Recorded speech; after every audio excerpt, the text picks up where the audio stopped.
Tuluyan ang nagpaalam ang karakter ni Baron Geisler na si Rocky Boy sa hit primetime series na FPJ Batang Quiapo.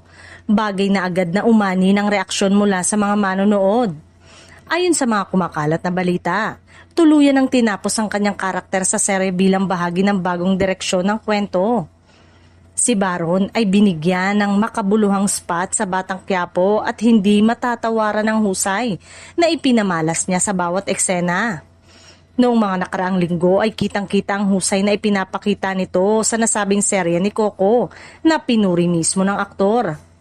Dahil dito, marami ang nanghihinayang sa pag-alis ng kanyang karakter, lalo na't malaki ang naging ambag niya sa lalim at tensyon ng storya.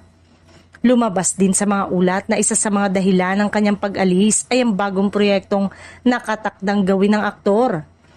Dahil kilala si Baron bilang aktibong artista sa pelikula at telebisyon, posible umanong kinakailangan niyang magbigay daan sa bagong hamon sa kanyang karera. Bukod dito, napag-alamang bahagi rin ng desisyon ng pagbibigay daan sa pagpasok ng mga bagong karakter sa Batang Quiapo.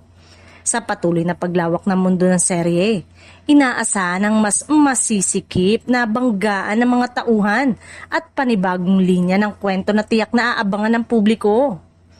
Sa kabila ng kanyang pagpapaalam, malinaw na iniwan ni Baron Geisler ang isang matibay na marka sa FPJ Batang Quiapo.